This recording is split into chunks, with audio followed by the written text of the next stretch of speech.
Fala, meus queridos Brain Gainers! Estamos começando aqui o primeiro episódio do meu podcast Brain Gains.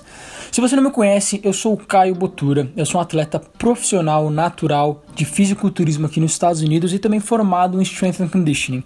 Eu tenho uma paixão muito grande pelo esse mundo da musculação, fisiologia do exercício, e eu adoro estudar tudo que tem nele, né? Passo horas e horas aí lendo artigos científicos, livros, até mesmo já escrevi 2 livros que estão na descrição do podcast. Bom, como que vai funcionar esse podcast? Simplesmente eu quero que vocês me mandem perguntas, né? E eu vou pegar uma dessas perguntas e tentar responder ela de uma forma bem bacana, vendo artigos científicos que possam responder a sua pergunta de 2 maneiras, sabe? A maneira boa, a maneira ruim. Quantos jeitos tem de fazer essa coisa que talvez você me perguntou, né?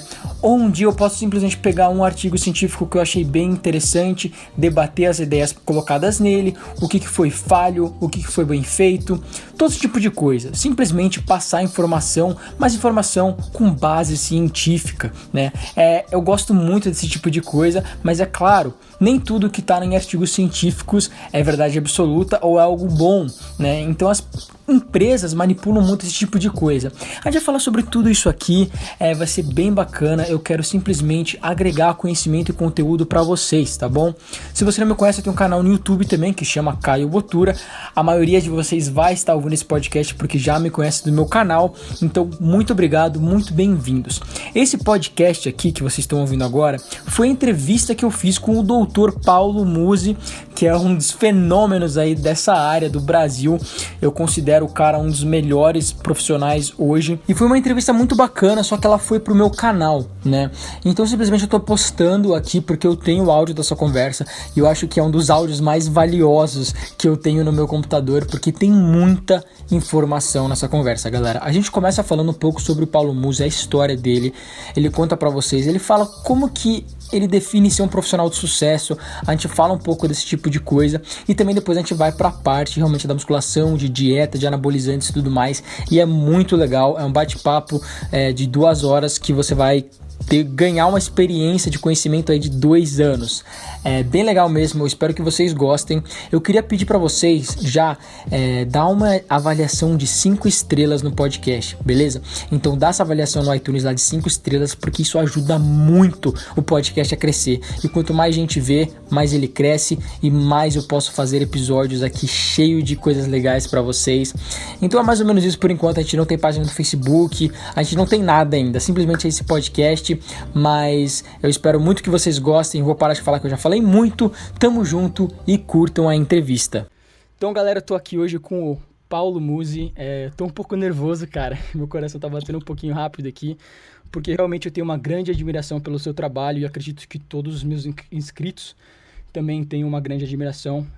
Você é um cara muito respeitado aí no nosso esporte. Você conquistou várias coisas e todo mundo deve ter você ali como uma inspiração, tanto quanto físico, tanto como intelectual, como uma pessoa muito humilde, né? Eu já queria agradecer você por disponibilizar esse tempo, que eu sei que seu dia é completamente corrido, para dar essa entrevista aqui. Eu vou tentar fazer ela um pouco mais curta, para não tirar muito do seu tempo. Cara, fica tranquilo. Então, Falei, a gente tá quarta-feira, pós-Arnold Classics, quem tinha que ganhar ganhou, quem tem que treinar agora pra semana já tá orientado. Vambora, vamos trocar ideia, isso é legal. perfeito, perfeito. Legal então, cara. Eu só queria que bater um papo. Eu sou um cara que eu falo muito, então eu vou tentar ouvir mais dessa vez para absorver aí todos os conhecimentos seu. Eu sei que nesse mundo a gente tem várias teorias diferentes, vários experts com opiniões diferentes, né, em várias coisas. Então eu quero ouvir um pouco do seu lado, do seu pensamento de algumas coisas. E acho que vai ser bem legal.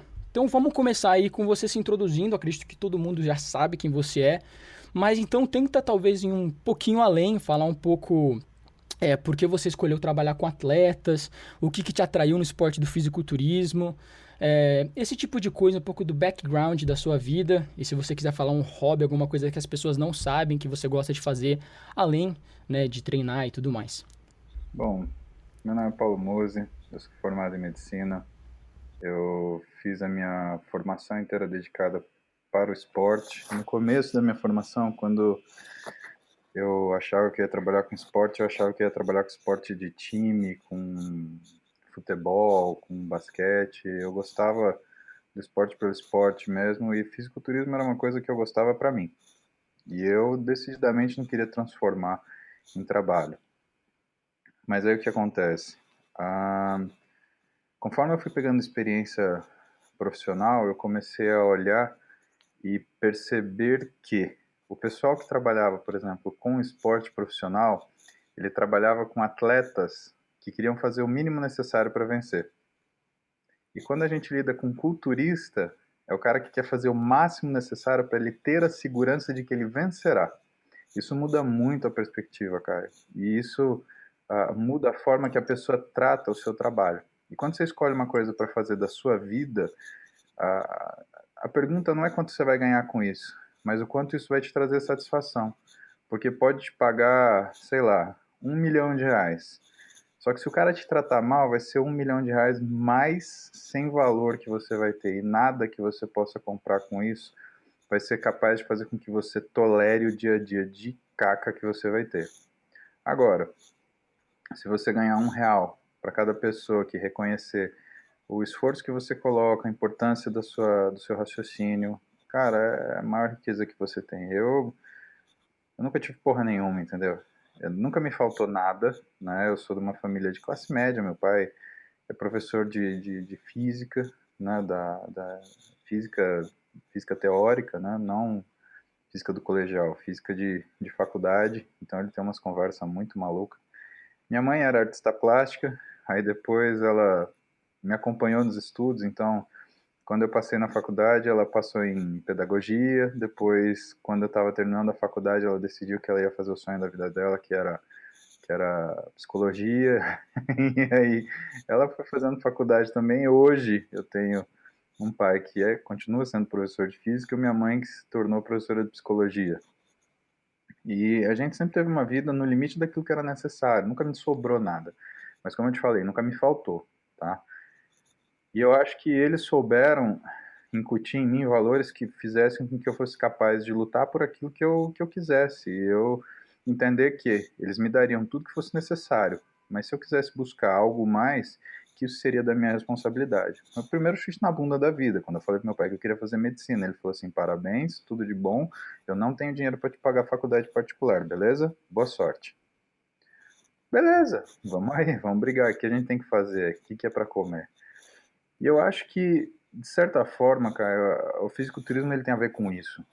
Você não pode medir o empenho que você tem. Você se empenha ao máximo, porque na realidade não existe meia repetição, não existe meia carga. O que existe na realidade é o esforço máximo e a perspectiva de que, a partir deste esforço máximo, o melhor resultado físico será alcançado.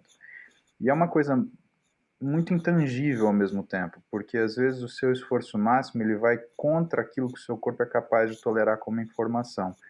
E essa questão de entender o fisiculturismo como uma informação me fascina, porque para o atleta comum, o exercício físico é uma forma de realizar mais exercício. Não sei se você concorda comigo, mas o cara que corre 100 metros, ele vai treinar para conseguir correr cada vez mais rápido, é mensurável. O cara que joga, por exemplo, uma partida de futebol, ele vai se especializar em tentar ser o mais atlético possível dentro de uma situação onde ele consiga manter a habilidade dele intacta. E nessa situação, o que você vai descobrir é que talvez chegue um momento onde a capacidade atlética dele faça com que ele tenha uma não sincronização com o time que ele joga. Se o cara estiver voando muito, o passe vai ser mais curto, o passe vai ser mais longo, ou então ele vai jogar sozinho pelo time, ou então ele não vai conseguir jogar no tempo que o time tem para jogar. E aí você começa a criar uma situação onde você precisa de uma homogeneidade. E aí, vamos acelerar um pouquinho o tempo. Eu te falo hoje. Eu tive a comprovação disso quando eu atendi um jogador de um time, ele é um goleiro de um time profissional aqui de São Paulo, e eles não podem divulgar que eles são acompanhados por outros profissionais que não os profissionais do time, tá? Não podem. A pessoa vinha aqui, esse cara ele vinha aqui fora do horário normal de atendimento, assim, completamente no melhor sigilo possível, mas dentro do bom senso e sem alarde, né? E o que ele falava para mim? Ele falou, Paulo, é muito difícil você crescer profissionalmente quando o seu treinador vira para você e fala assim, não, não, tá bom o que você está fazendo, para que você quer ir além? Fisiculturismo tem isso, Caio. Você busca o além absolutamente em todo exercício que você faz, em toda repetição. Você está buscando aquele além que você acha que você não teria.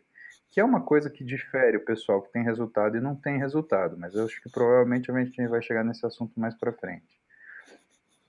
E nessa fase, quando eu entendi isso, eu dirigi a minha formação para trabalhar com esse negócio. Então eu ia estudar, por exemplo, imunologia.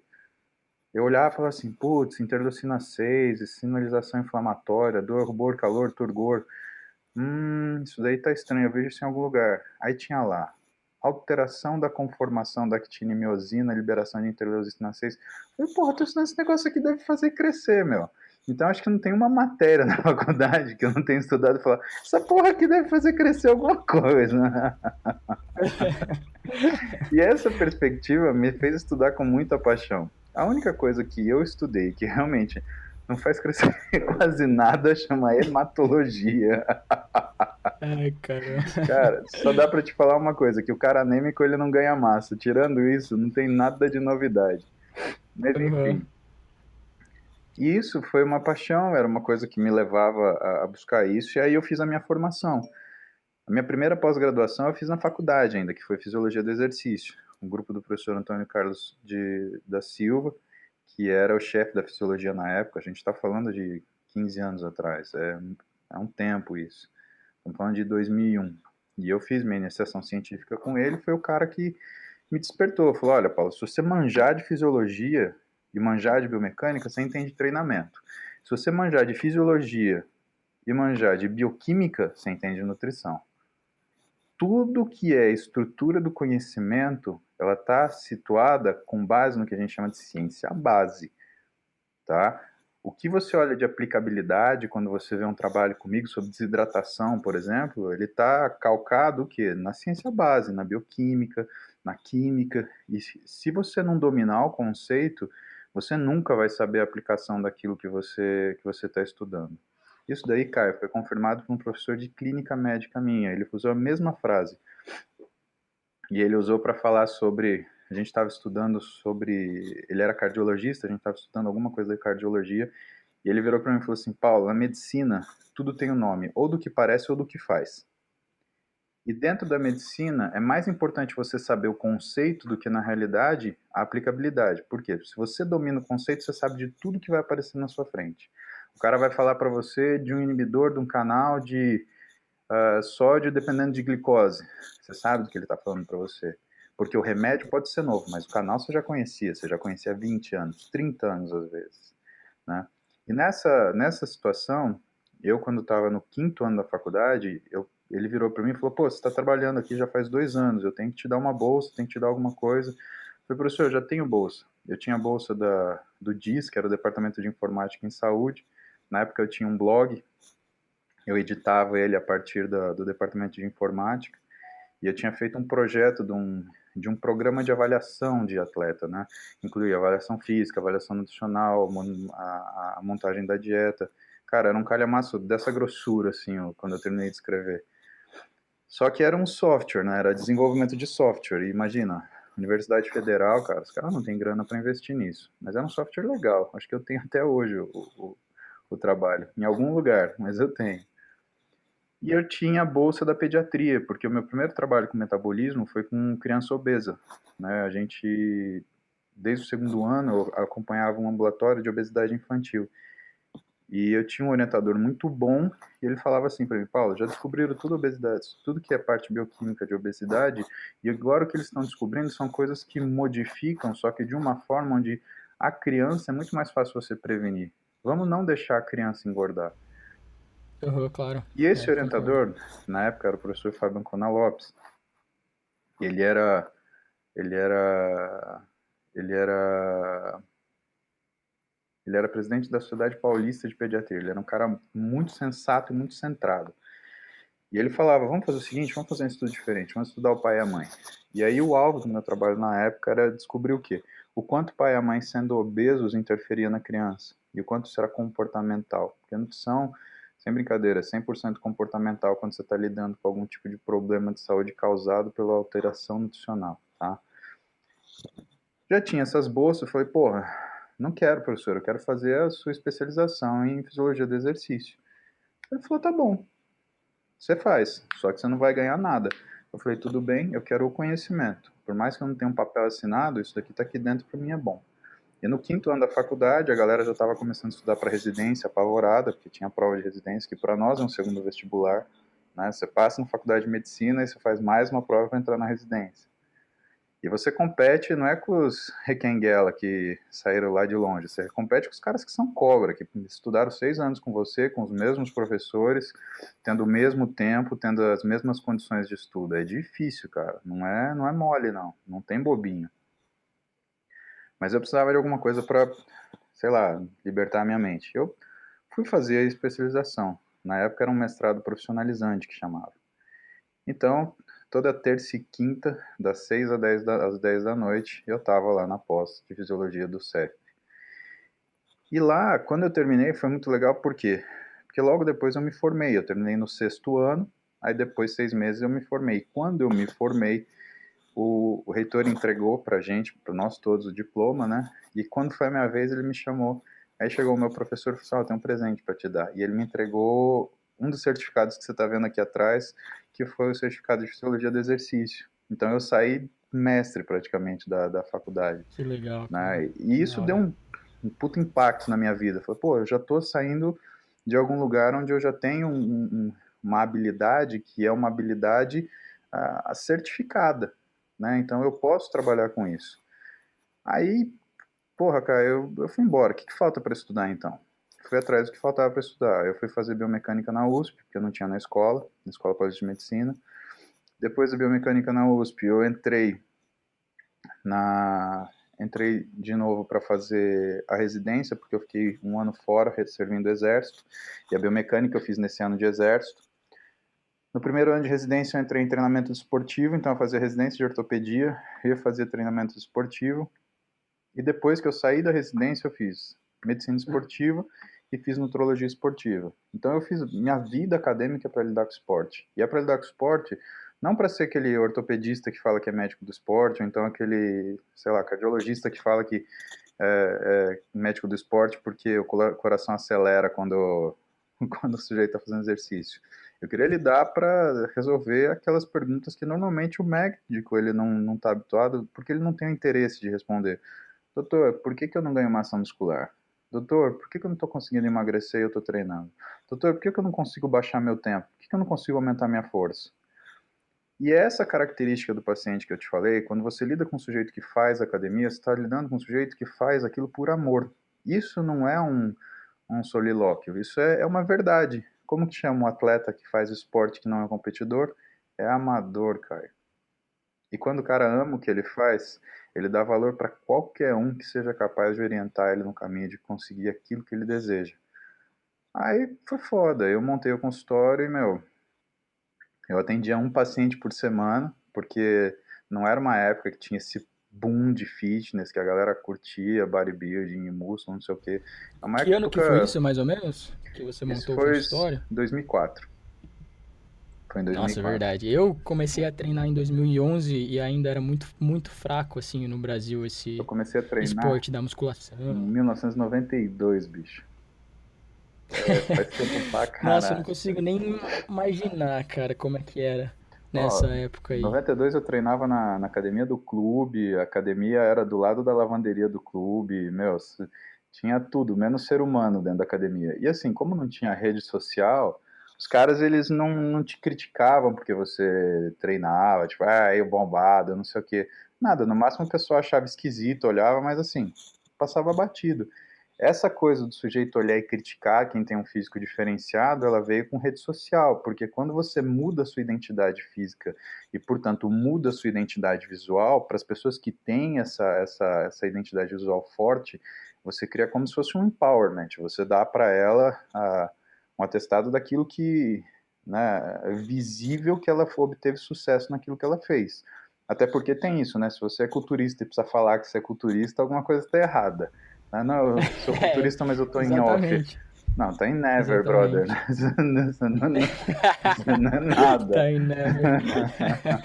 Ai, caramba. E aí eu fui para esse lado e foi, porra, foi bem legal, porque eu gostei de atender essas pessoas, me decepcionei demais com o esporte profissional, principalmente no Brasil. O Brasil só tem espaço para futebol e o futebol, ainda assim, ele só tem espaço para gente que está afim de entrar na política do futebol. É o resultado. Se eu fizer gol de qualquer jeito, eu ganho. Fisiculturista não é assim. Por mais que a gente reconheça que existem políticas, existem formas subjetivas de avaliar as carreiras dos fisiculturistas, e uma forma de avaliar a carreira de um fisiculturista, que é non-spoken, né, que não é dita, é a progressão e a consistência da carreira dele. Se você já viu alguns Mister Olímpia, você percebe que o sujeito não chega do nada lá e ganha. O sujeito chega com o chapeuzinho na sacola, se apresenta, eles jogam ele lá para 15º colocado para ficar entre os 15 para voltar no ano seguinte. Aí ele volta, pô, o cara continua bem, o que ele faz? Aí ele sobe para o line-up de 6. Aí, se ele tá muito bom no ano seguinte, aí eles deixam ser ele com um físico superior que o primeiro, tá? Superior que o primeiro, ou pelo menos pau a pau. Aí eles deixam ele de runner-up, tá? E aí o sujeito de runner-up, às vezes com um físico muito parelho com o do cara que é primeiro colocado, que é o campeão, aí que eles decidem se esse cara conseguir se manter como runner-up 1, 2 anos, se eles vão entregar o título para ele ou não. Porque a gente percebe que existe quase como se fosse um consenso dos caras criarem atletas por eras. Olha todos, não teve um cara que ganhou um Olímpia só e acabou. Teve um na história, né, que foi o Dexter Jackson, que na realidade não é que ele ganhou Olímpia, é que o Jay Cutler perdeu, né, e não dava para você dar para o Jay Cutler, porque foi um ano, inclusive, que ele passou mal, ele teve uma desidratação muito severa, teve que ir para o hospital, tomou líquido, e quando ele reidratou, o físico dele estava inchado, estava retido, e não tinha como não dar a vitória para o Dexter, que tinha aquele físico maravilhoso em Cunha. E aí, o Dexter Jackson ganhou em 2008. O que abriu o primeiro e único precedente da história de um ex-Olímpia perder e voltar e ganhar, que foi o Jay Cutler em 2009. E aí, em 2010, a gente teve a lesão de bíceps do Jay, que todo mundo falou que era óleo, um monte de babaquice, e na realidade não. Ele torceu ele lesou o tendão da cabeça longa do bíceps fazendo um deadlift para fazer uma foto, um movimento idiota e tolo. Foi questão, eles queriam fazer a foto antes do Olímpia, ele tinha que fazer um deadlift. E deadlift é o exercício que mais machuca o tendão da cabeça longa do É a, bíceps. a pegada invertida, né? Rompe muito bíceps, Por quê? Porque você principalmente. está levando um peso que quem consegue levantar tem um membro inferior, só que quem está sustentando é o membro superior.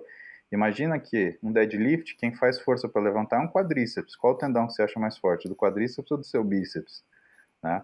E nessa situação, exatamente, aí nessa situação ele lesou, e assim, você tinha lá do lado dele o Phil Heath, que já estava com um físico extremamente maduro, proporcional, bonito, definido, separado, né, uma separação muscular diferenciada. E aí os caras deram para o Phil Heath, e aí depois disso, Jay Cutler teve que fazer a cirurgia. Aí foram 4 meses sem treinar, e realmente, você pega um físico de um homem de 40 anos de idade, que treina praticamente 20 ou 30, né? E você submete a uma agressão cirúrgica, é muito complicado fazer com que ele volte na mesma condição. Por isso que o Eduardo Corrêa é meu herói, porque acho que ele é o único culturista que suportou um nível de lesão, um nível de trauma e voltou para competir, tá? Pelo menos da Voltou e categoria voltou dele. bem, né? Voltou batalhando bem ainda. Voltou e voltou para pegar segundo lugar, né? É, Foi é. sensacional Um aquilo. segundo lugar até que ficou bem, assim, polemizado, né? Um pouco injustiçado, algumas pessoas acharam. Mas é o que você falou, né? O cara tem que ser o runner-up Caio, aí e talvez ali. é a consistência do trabalho do sujeito, entendeu? O Eduardo, ele Uhum. tinha muita variação, porque assim, ele sempre foi conhecido como o super sliced. Ele sempre teve uma definição muscular ímpar no line-up do 212. E aí o que que acontecia? Ah, ele sempre apostava nisso e quando ele ganhava, assim, visualmente uma definição que ninguém conseguia bater, Ele perdia a competição e o pessoal falava, não, mas é porque queria um cara maior. Aí beleza, ele entrava maior na competição seguinte. Não, mas você tem que entrar mais definido, porque você é conhecido pela definição.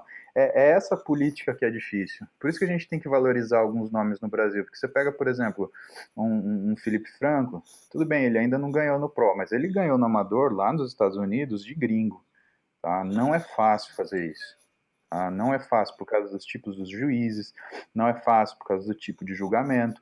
Você vê que o próprio Arnold Classic South America, que a gente teve aqui semana passada, ele teve muitos brasileiros participando, né? Só que você vê a tendência clara dos outros juízes da América Latina de terem opiniões diferentes das dos brasileiros. Então não tem também uma homogeneidade na forma de avaliar. É muito difícil quando você se depara com isso. Ser um atleta brasileiro, bicho, é ser um atleta que ele está a todo momento sujeito a ser classificado como grande demais para a categoria ou pequeno demais para a categoria, como no caso de biquíni, por exemplo. Você vê a biquíni no Brasil, ela é magrelinha. Você vai ver as biquíni aí na gringa, porra, as minas estão do tamanho das figures. As figures estão do tamanho das physique. E assim, a gente já não tem mais fisiculturismo feminino, né? A gente tirou justamente porque o que a gente queria era uma mulher com músculo, não um homem com perereca, né? Era outra questão. Que aí cai naquela história do esteroide. Como é que você vai criar uma competição e você vai falar, não, não tem esteroide aqui, que o atleta ainda se sente ofendido quando acusam ele de usar esteroide, só que tá nítido que aquele físico é um físico modificado. Essa que é a hipocrisia que irrita a gente, principalmente a gente da parte profissional, né? A gente tem antidoping, tem os processos de avaliação, principalmente no amador. O profissional não tem, mas esporte profissional, por exemplo, basquete profissional não tem, futebol americano profissional não tem. Então não é só o fisiculturismo, mas o fisiculturismo amador tem, Uhum. né? Entendi. Nossa, o que a gente estava Legal, falando, tá vendo cara. que eu estava te contando, que foi antes de acabar nisso daí? Você estava se introduzindo, contando um pouco da sua história, até que eu perguntei que ano que você Eu começou lembro. aí o consultório, daquela época que era um pouco diferente as coisas, e Aí etc. assim, só para finalizar isso daí, e aí assim, eu me apaixonei por essa parte e fui cuidar de gente que tinha a mesma opção de vida que eu, que treinava porque gostava, que fazia dieta porque acreditava que era importante você controlar o que você come. E assim, a relação médico-paciente, cara, é uma coisa muito parecida com amizade. A diferença é que assim, pro seu amigo, às vezes você dá uma mentidinha. Porra, cara, não vou sair hoje porque eu tô doente. Porra nenhuma, você tá cansado pra caramba, você tá afim de assistir Netflix, você tá querendo fazer outra coisa. Ou então, você olha, ele comprou aquele carro que você era louco pra ter, e você fala, ah, não, pô, é legal, mas não é tanto assim, achei que era mais legal, porque bate aquela invejinha que todo mundo tem, né? Então, assim, pro amigo, ainda rola alguma coisa assim, você sacaneia, o médico não. A relação médico-paciente, pelo menos pra mim, é sagrada, bicho. A papel do médico, para mim, é uma coisa sagrada. Aqui, até por isso que muito me honra você ter me chamado para a gente conversar. Porque o meu papel na vida, eu sei muito bem qual que é, servir as pessoas. E eu não tenho melindre nenhum em relação a isso. Eu acho, inclusive, que médico, quando aparece demais, é porque está fazendo alguma cagada. Então, eu tenho muita preocupação com esse nível de exposição que eu tenho ultimamente. Né? Porque eu gosto de ficar atrás da mesa e eu gosto de falar para as pessoas aquilo que vai fazer bem para a alma delas. Tanto que você não vê em postagem minha do Instagram abraçando ninguém falando, ó, oh, esse daqui foi eu que fiz. Eu acho isso ridículo, a pessoa que se faz. O sujeito que está do lado, ele é um assistente, né? Ele é o assistente do treino, ele é o assistente da dieta, ele é o assistente da parte bioquímica médica, é alguma coisa nesse sentido, mas ninguém é dono do resultado do cara que está lá treinando e que está lá esquentando o rabo dele ou no aparelho lá suado e todo quebrado, ou então fazendo dieta que nem uma alucinada para conseguir chegar na pele mais fina sem detonar a espessura muscular. E esse tipo de relação, quando você atende a pessoa que gosta das mesmas coisas de você, é uma coisa mais franca. Pode ver que quando você se coloca como um sujeito que conhece daquilo que você faz, a pessoa mais nova que você, a pessoa que você tem ascendência sobre, ela confia em você gratuitamente. E a sua imagem participa da credibilidade que você passa. Ter isso como médico é muito bom. Principalmente quando você é recém-formado, o que acontece? A pessoa olha para você e automaticamente ela fala, putz, esse cara é recém-formado, ele não sabe merda nenhuma.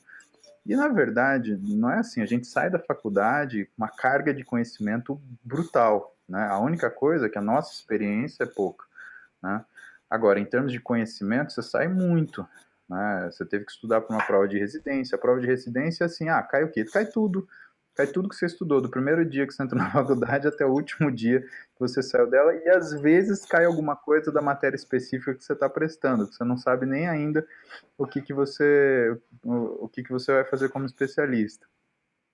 E esse tipo de coisa, assim, eu entendo por que hoje você tem tantas pessoas que são coaches, tantas pessoas que, mesmo de forma não regulamentar, elas tentam ajudar as pessoas a atingirem seus objetivos físicos, tá? Porque é uma coisa apaixonante. Então, assim, eu vejo, por exemplo, a galera que é blogueiro, que é vlogger, alguma coisa assim, e normalmente os profissionais eles têm uma forma muito ruim de se comportar perante essas pessoas, né? Aquela forma daquela inveja, assim, esse sujeito não pode falar isso, esse sujeito não pode falar aquilo. Meu irmão, se não é blogueiro, formador de opinião, que sabe falar e sabe se comunicar, falar que existe aquilo, ninguém vai te procurar profissionalmente, porque você faz isso, você fala do seu trabalho, alguém entende alguma coisa disso?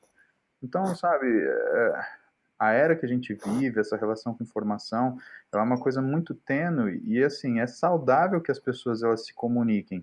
Você só vai se sentir ofendido se você, como profissional, não tiver o conhecimento que você está vendo que aquela outra pessoa tem. É claro que você não precisa saber de tudo, né? Mas você tem que ter noção do que acontece. Uma coisa que eu ia até te perguntar quando você acabou falando isso, que só para eu saber a sua opinião, que assim, como você estava falando, você é um cara que estudou muito, que se dedicou muito, né, para ter todo esse conhecimento que você tem hoje, né? Ele não cai nada do céu, assim, você tem que ir atrás, com Não, certeza. Então, às vezes, o que eu sinto, posso estar completamente errado. Eu quero que só que você me dê a sua opinião. As pessoas que falam mal, talvez, de um blogueiro ou de um vlogger, etc., pode ser que ela sinta que ela se dedicou tanto, ela sofreu tanto para chegar onde ela tá, para ter aquele conhecimento que talvez demorou 10 anos para ela ter, que ela prefere talvez guardar um pouco daquele conhecimento para ela e não dar de graça, vamos dizer assim. O que o vlogger, né, tudo bem, não é um conhecimento ao mesmo nível, mas ele dá um conhecimento praticamente de graça que ele tenta dar pra galera e a galera isso é vai moralmente atrás. errado, cara. Isso é moralmente errado. Conhecimento não se cobra, Uhum. conhecimento se transmite. Quando um paciente senta na minha frente para ser cuidado, você sabe qual é a minha mercadoria? O que eu estou comercializando com ele? Eu te dou 3 chances para você acertar. Pode me falar. Tá, então você já tirou o Já conhecimento da tirei. mesa.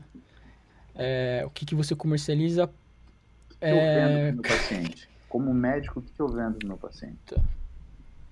você vende simplesmente um relacionamento onde você vai direcionar o cara pro lugar certo. Você Ficou bem arranhou, vago você isso. arranhou, mas você tem mais 2 chances. Me dá um nome para isso. Você arranhou, e eu vou te explicar isso daí. Isso é uma das aulas de pós-graduação que eu dou pra galera. Legal. É, eu não acredito que seria consultoria não seria o nome correto, Uhum. provavelmente, né? Já. Sim, não, mais ou menos. Arranhei de novo. Tá no relacionamento, tá mais perto do relacionamento. Tá. Cara, deixa eu pensar em Desiste? outras palavras. Vai, eu desisto. Vamos lá. Tá bom. Manda aí.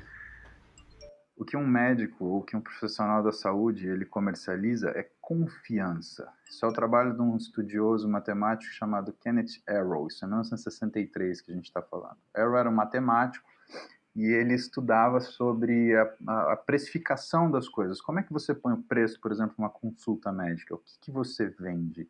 Você vende a confiança, porque o paciente, quando senta na sua frente, ele coloca a vida dele, aquilo que ele preza, que ele reconhece como saúde, na sua mão. Então é isso que tem valor. Conhecimento não tem valor. Nosso papel é difundir conhecimento.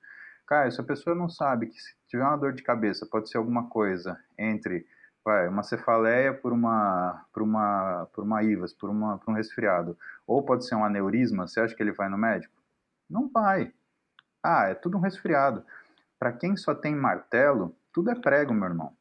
Então é parte nossa difundir conhecimento. E mais que isso, o profissional, pelo menos para mim, ele tem a obrigação de difundir conhecimento da forma ética adequada. Eu não gosto dessa palavra ética, porque aqui no Brasil hoje, a palavra ética ela tem sido confundida com estética. Então, o que é ética aqui no Brasil que as pessoas estão praticando? É uma ética extremamente canalha, que é você fazer a coisa bonitinha para você ser politicamente correto. Ético não é isso. Ético quando você sabe que a sua moral está perfeita. Tem muita coisa de ética correta, mas de moral reprovável. O profissional, quando ele se expõe, ele ensina a forma que você deve se expor.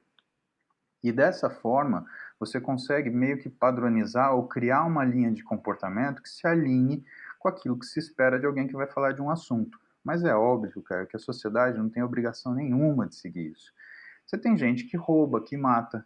Porra, você tem gente que engana as pessoas como forma de ganhar a vida. Então não adianta você querer que as pessoas vão se portar de uma forma padronizada, porque isso não existe em nenhuma seara da sociedade. Isso é irreal, isso é utópico. Na nossa área também não. Então vai ter gente que vai falar muito bem e tem gente que vai falar um monte de asneira, né? Agora, você tem duas formas de você se portar quanto a isso. Você vai e fala aquilo que é verdade, justifica, né? Eu gosto de justificar cientificamente aquilo que tem comprovação, gosto de falar da minha experiência, que é alguma coisa que para mim é cara, para mim é o meu tesouro, é a minha riqueza, né? E você tem gente que vai falar de orelhada, né? Mas eu não sou polícia de ninguém, eu não falo a abobrinha de ninguém, não julgo as pessoas, até porque quando eu começar a fazer isso, eu vou dar o direito às pessoas fazerem a mesma coisa comigo. E eu não dou esse direito, porque ninguém estava no meu sapato quando teve que fazer o que eu tive que fazer para chegar onde eu tô hoje. É, legal, cara. Legal, legal, Paulo. É muito legal esse esporte, até mesmo você tava falando aqui, e eu também sinto que, assim, quanto mais eu aprendo aqui nesse ramo, mais eu vejo que eu preciso aprender mais, Ah, né? tamo junto. E isso é um negócio que me fascina muito, sabe? Porque você vê muita gente que acha que sabe tudo, até mesmo, cara, quando eu comecei a treinar ali, eu tive um desenvolvimento legal logo a princípio, então se aquilo que eu tava fazendo tava funcionando, aquilo era verdade absoluta, acabou e eu sabia de tudo, né? Uhum. Naquela mente de moleque. E eu comecei a ver, quando eu vim até para os Estados Unidos, principalmente, comecei a ver que eu não sabia porcaria nenhuma, nada mesmo. E aí eu comecei a correr atrás de aprender, e cada vez eu lia uma coisa aqui, ali, lia um livro novo, e começava a debater ideias e ver o que era válido, o que não era, e eu acho muito legal. Uhum. Eu sei que eu ainda tenho muito para aprender, várias pessoas até na internet falam, nossa, o Caio sabe muito, e eu falo, meu, eu, eu não sei nada do que eu vou saber daqui a 10 anos e muito menos do que há 20 anos e eu tenho certeza que muita coisa vai mudar ainda nesse esporte, no que a gente acredita hoje. Porque eu tenho um pensamento, eu não sei se você concorda, Uhum. que hoje em dia, por mais que a gente saiba bastante sobre nutrição, principalmente, os seres humanos sabem muito pouco, na verdade, sabe? Sobre esse assunto em geral. Tipo, o que está acontecendo ali no nosso corpo, né? Como é que tudo funciona? A gente sabe muito, mas eu acredito que no geral das coisas a gente também tem muito a aprender ainda e avanços a serem feitos nessa área. Ó, posso te falar uma Você coisa? tem. O que você tá falando é uma coisa que é Fala. cientificamente comprovada também. E perceba, quantos anos você tem, Caio? Eu tô com 23. Então tá, com 23 anos você está falando para mim da teoria de Dunning-Kruger de 1999. Dois caras que tinham muito mais que 23 anos, uma formação de psicologia nas costas, e eles escreveram sobre uma coisa chamada curva de conhecimento. Vê se dá para enxergar aí. É enxergável esse gráficozinho aqui? Acho que dá, sim. Eu Tá, consigo ver, sim. ótimo. Então eu vou te falar o que Dunning e Kruger em 1999 falaram para a galera em relação à curva de conhecimento. O idiota, quando ele não sabe nada, é um ignorante, quando ele ganha qualquer quantidade de conhecimento, ele acha que ele sabe tudo. É o que acontece com a gente na adolescência. A gente sabe tudo, tudo é fácil, dá pra gente fazer qualquer coisa. Quando a gente vai adquirindo conhecimento e o tempo vai passando, a gente vai percebendo que a gente não tem conhecimento nenhum. E aí a gente começa um processo de estudo, e aí a gente se torna expert ao longo do tempo e da quantidade de conhecimento acumulado. Da mesma forma que o idiota acha que sabe tudo, o expert, ele acha que nada sabe. Pode ver que quanto mais o cara conhece, mais ele fala exatamente o que você falou. Porra, eu olho hoje, tem um monte de coisa que eu queria saber, eu tenho muita dúvida. Isso gera um corolário, ou seja, gera uma situação inversa. O cara que é expert, ele começa a achar que tudo que ele sabe é muito fácil. Sabe aquele professor de faculdade que vai dar aula para você e a aula dele é dificílima, que você não entende nada? É que ele acha que o que ele sabe é tão fácil que é óbvio.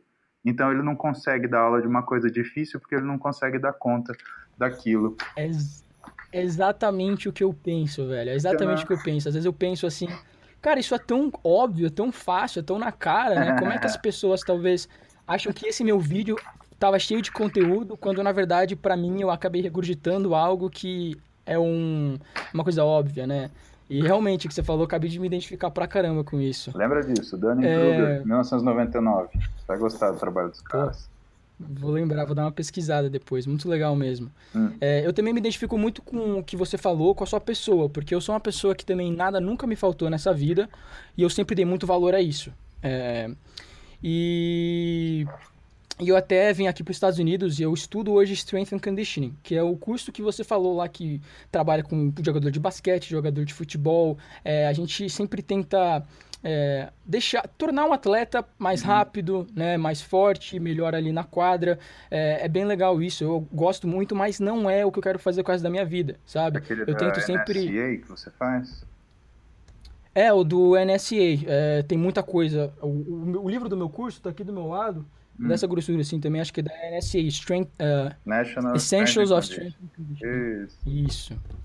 E assim, o que você disse, é um curso, assim, aqui nos Estados Unidos não é algo que você, assim, em teoria, né? Eu não seria um milionário com esse curso, mas eu acredito que, é claro, se você ama o que você faz, você sempre não, precisa, não é mensurável em quantias de dinheiro, Sim. mas mesmo que fosse, você conseguiria se tornar um milionário, porque quando você faz o que se ama, você vai um pouco além, né? Eu sempre falo isso pra minha namorada, porque ela quer ser uma occupational therapy, né? O que ela estuda aqui, ela é uma menina brilhante, Ela é ela daí ou ela tira é daqui?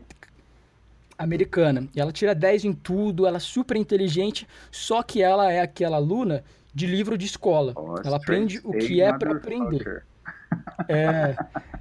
E ela é aquela menina que aprende o que tem que aprender pra tirar o 10 na prova. E eu sempre falo pra ela, cara, se você quer ser uma OT fudida, tenta um pouco além. Tipo, ouve um pouco de podcasts de OTs, né? Que eu adoro ouvir podcast. Ou compre uns livros que a sua faculdade não manda você ler sobre OT. Porque eu tenho certeza que tem muito conhecimento por aí que você vai usar, que você não vai ter aprendido só na faculdade, né? Que você vai pegar de experiência de outras pessoas que estão colocando esse conhecimento por aí. Eu acho muito legal isso. Mas vou para a próxima pergunta, que a gente passou bastante tempo na primeira, mas não tem problema que foi do caralho, assim. Temos Pra tempo? caramba mesmo. Se a gente tem Se tempo, você pode tiver trocar tempo, eu tenho. ideia. Se você tiver tempo, eu tenho tempo. O que Então você acha? pronto, vamos trocar ideia. Vamos esgotar o assunto, pô. É massa. Legal.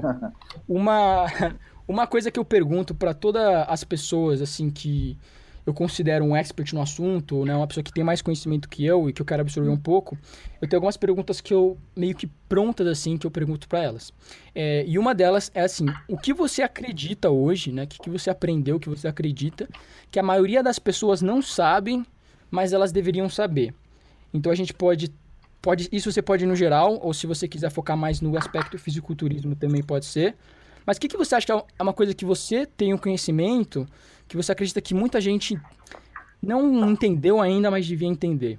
Pode ser uma coisa básica, qualquer coisa aí, o que você conseguir pensar. Eu sei o meu lugar, Caio. Eu sei o meu lugar. Meu lugar é servir a quem me procura.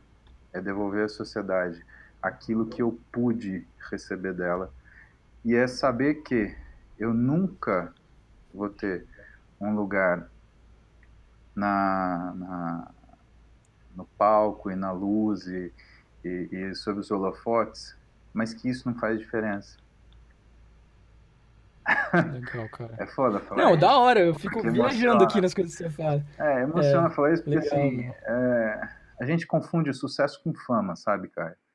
E muita gente olha para você e às vezes não sabe reconhecer o sucesso que você tem porque ele não vê em você a fama que ele esperava. Bom, se a gente pegar um monte de gente famosa, a gente vai ver que assim, a maioria não teve sucesso nenhum. E você vai pegar muita gente de sucesso que não tem fama nenhuma, né? Por exemplo, vamos pegar uma fácil. Alexandre Fleming, quem foi? Fala pra mim. Já ouvi Fleming, cara. Eu já vi esse nome em algum Fleming lugar. é o cara da Mas eu não. penicilina. A gente tá Isso! vivo hoje por causa dele, só pra você ter uma ideia. E ele não é um cara famoso, mas Sim. se eu falar pra você, sei lá, Gretchen, você já pensou lá no. Já lembrou em meia dúzia de música nela, mesmo você tendo 23 anos de idade. Então, o que eu sei que eu acho que as pessoas poderiam, sabe, se incumbir de descobrir mais, é qual é o seu lugar, tá? Eu tô acostumado a ver pessoa que olha para mim e fala assim, mas você sabe quem eu sou? Eu tenho a vontade de falar, foda-se, que você não calcula. Porque essa nunca é a pergunta que é relevante. A pergunta relevante, ela é, quem você pensa que você é? A pessoa que sabe quem ela é, Caio, ela nunca excede aquilo que ela tem que fazer, ela nunca precisa diminuir o outro para aparecer. E o que é muito difícil nessa área esportiva é você controlar o ego da pessoa, que às vezes ela não compreende que uma coisa é o acaso, que outras vezes é sorte e que outras vezes é uma falta de controle, não o excesso dele. Porque o corpo humano, você pode fazer milhares, ou você pode controlar, dezenas de variáveis, mas a gente está exposto a milhares. E, assim, ser muito sincero, eu acho impossível você controlar todas ao mesmo tempo, o tempo todo. Tá? Então, a arte daquilo que a gente faz é saber criar um caminho que seja, primeiro, factível de ser trilhado. Segundo, que leve a uma condição física, no caso do bodybuilding, que ela seja manutenível. E terceiro, que isso traga para a pessoa a satisfação que ela espera. Claro que, quando você lida com um cara como eu, que sou um pai de família, por mais que eu já tenha disputado campeonato, né? Hoje eu sou um pai de família, eu sou um médico, eu sou um profissional, eu cuido de pessoas, eu fico atrás do holofote para a pessoa brilhar. Eu fico muito feliz com isso, é a minha vocação divina de fazer. Eu preciso de um físico que eu possa ter para servir a minha vida. Se eu tiver que ter uma vida para servir um físico, para mim já não funciona. Eu não abro mão de ter as minhas filhas, eu não abro mão de ter a minha vida com a minha mulher, eu não abro mão de pegar as minhas filhas no meio de uma dieta e levá-las para tomar um sorvete no sábado à tarde quando eu posso, porque eu trabalho muito, tá? Só para você ter uma ideia, 2 anos atrás, de 55 finais de semana do ano, 47 eu dei aula fora. Caramba, Como fica a cara. minha família? Ano passado foram Uhum. 37. Esse ano eu estou tentando deixar em 27. Eu estou tentando tirar 10 por ano, tá? Porque, sabe, de repente eu chego em casa e minha filha tá grande, meu. Outro dia eu tava saindo do banho e, meu, tinha uma morena pelada no meu quarto. Eu falei, que porra é essa? Eu dei um berro, um susto, cara. Tinha uma morena pelada no meu quarto. Era minha filha, que tá com 13 anos, que tava pegando as roupas da mãe dela. Eu achei que tinha entrado uma estranha na minha casa, tava roubando as roupas da minha mulher, tava alguma coisa maluca. Eu dei um berro, falei, ô, sua criança orelhuda, vai voltar pro seu quarto, o que você tá fazendo aqui, caramba? Fiquei Uhum. desconcertado. Porra, não por qualquer coisa relacionada ao banho ou à toalha, mas assim, ao susto de falar assim, meu, eu não vi minha filha de 13 anos crescer do jeito que eu gostaria, a ponto de poder observar que existiu uma progressão, né? Mas como eu estava falando para você, ah, essa relação de você saber quem você é e você ter essa satisfação é uma coisa que vai te deixar feliz o tempo inteiro. Pode ver que gente feliz e realizada não enche o saco de ninguém, Caio. Se você olhar as redes sociais e hoje você, ah, você é um prodígio dessas redes sociais, meus parabéns, tá? É admirável isso e eu fico feliz e eu quero que você continue fazendo o que você faz com muita responsabilidade e muita habilidade e a gente precisa de gente que saiba fazer isso de um jeito decente como você, tá? Pô, obrigado, cara. Isso Te dei uma responsa ganhei agora, meu, hein, filha da meu puta? ano inteiro. É, cara. Você tá maluco. Te dei uma responsa agora. Mas assim, você consegue ver que nesse meio de rede social você tem muito hater que vai lá e fala uma abobrinha pra você e que escreve uma coisa idiota. Mas, Caio, a primeira vez que eu tive contato com rede social, isso me deixava possesso. Como que esse cara tá fazendo isso? Que babaca. Quem ele sabe, o que ele sabe de mim para fazer essa crítica? Como ele se acha no direito de me julgar? O tempo passava, aí meu discurso mudou. Meu discurso foi assim, pô, ele só tá fazendo isso porque ele está protegido pela distância digital ou a proximidade digital que o meio oferece. Então ele pode estar aqui falando essa besteira, mas como fisicamente ele não está, ele se aproveita disso como ponte e faz a agressão dele. Hoje, cara, você quer fazer um exercício que vai te deixar mal? Você entra na vida do cara, pega e abre, sei lá, o Instagram daquele cara que escreveu uma besteira. Você olha a cara dele, você olha a vida dele. Aí faz o exercício de você ser aquele cara. Você acha que você precisa falar alguma coisa que tá fadado a ser a porcaria que ele é? A pior coisa que você possa falar para ele não vai chegar da merda que é viver a vida que ele vive. Então hoje é a questão de você dar pena das pessoas, de você olhar, né? E você perceber que tem gente assim. Só que aí tem uma frase que eu gosto e que eu aprendi, minha família é espírita kardecista. Eu não tenho uma religião definida, mas eu sou um cara de fé, eu sou um cara religioso. E tinha uma frase assim: cada um só dá o que tem. E essa raiva, esse ódio, não é uma coisa que eu tenho para dar. Às vezes que eu fiz e que eu respondi dessa forma me fez mais mal que se eu tivesse ficado calado. O que eu faço? Eu dou atenção, eu tento conversar, eu vejo até onde a pessoa pode compreender, porque às vezes a pessoa também está virada num looping tão do mal, cara, tão ignorante, tão mesquinho, que ela não consegue entender o que você está fazendo com ela, entendeu? Ah, mas assim, tirando essas coisas de lado, eu acho que quando você consegue achar o seu caminho, achar a sua vocação, saber o que você vai fazer, você não tem tempo para fazer mais nada, você não tem tempo de encher o saco de ninguém, e tudo que você fala é proveitoso. Por quê? Porque você quer ver a pessoa do seu lado feliz como você. Não porque você é tolo, mas porque você sabe o valor que tem para você ser feliz, o valor que tem para você gostar do que você faz, se sentir realizado.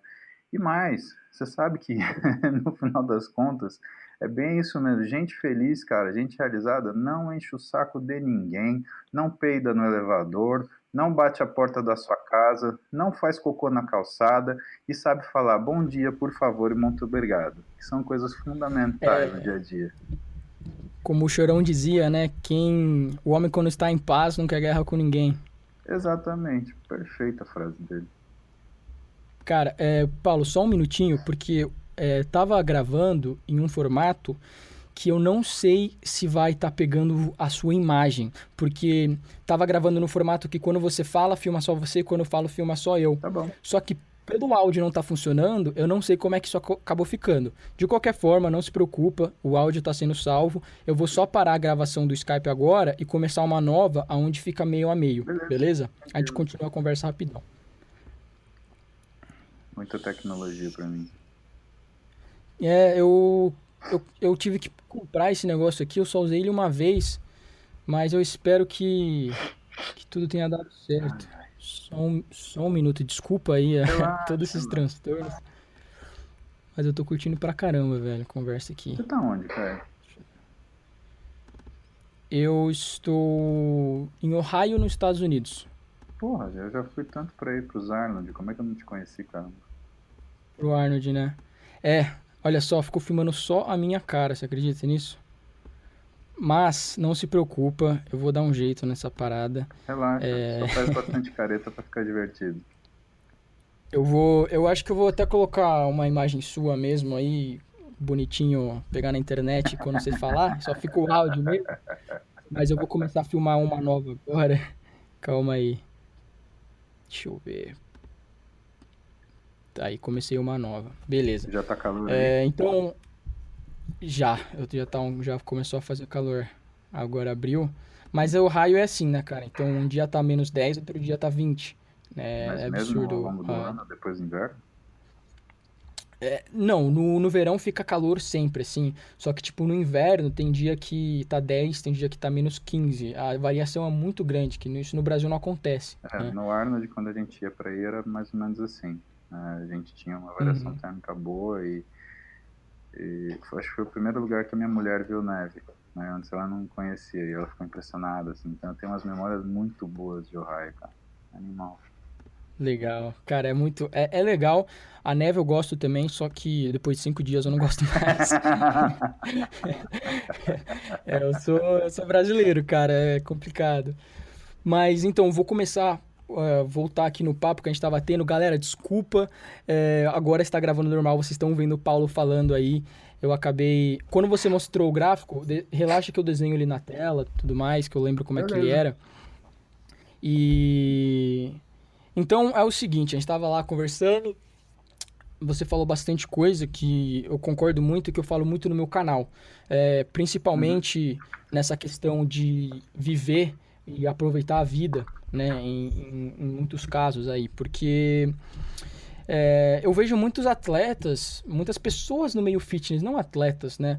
Que tem muito problema de body image Uhum. mesmo, sabe? Que tem disfunção alimentar, mas sabe como é que é? Uhum. Na mídia social é a vida perfeita, o cara tá sempre feliz, ele sempre come bem, mantém a dieta tranquilamente e vai que vai.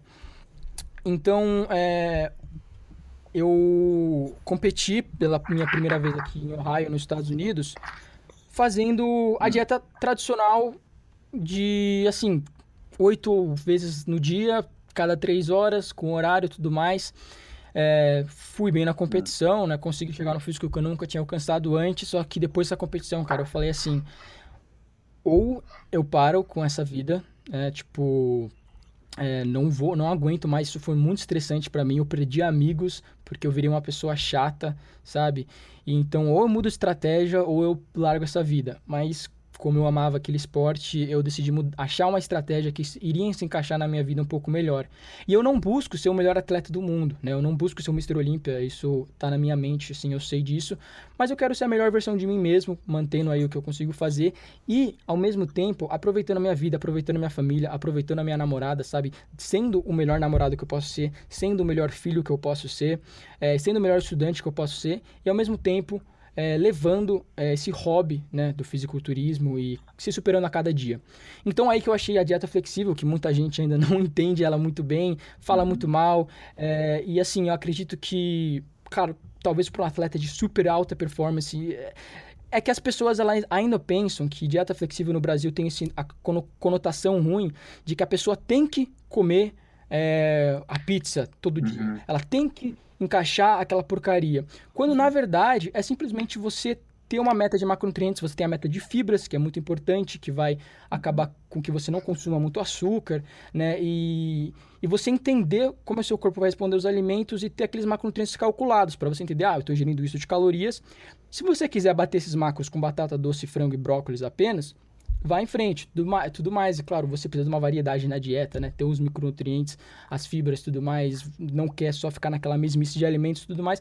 Mas o que eu tento passar no meu canal é simplesmente assim. A melhor dieta é aquela que você vai levar pro resto da sua vida, né? Se Uhum. você pegar a melhor dieta do mundo e você conseguir fazer ela por uma semana só e depois você vai ter que ir no rodízio de pizza comer até estourar e depois se sentir um bosta por aquilo, não é a melhor dieta, correto? Faz Não é a sentido. ideal, né? Então, como eu sei que a maioria das pessoas querem ter apenas um resultado legal e não virar aquela pessoa que vira uma escrava de, às vezes, horários e dietas, e a pessoa muito nova, sabe? Menino de 13, 15 anos que acaba perdendo a juventude deles por causa disso. E eu sempre falo isso, sabe? Faça as coisas de outro que você quer, busque os seus objetivos ao máximo, não desista deles, mas lembra que você tem pessoas ao seu redor que te amam e você tem que dar atenção para eles também e não só para esse objetivo, sabe? Elas vão te ajudar. Isso tudo é muito importante. A gente tem uma saúde psicológica e uma saúde física ao mesmo tempo, O né? que você está Então, falando é é isso. do fardo de cada um, tá? Então, o que que é o fardo de cada um?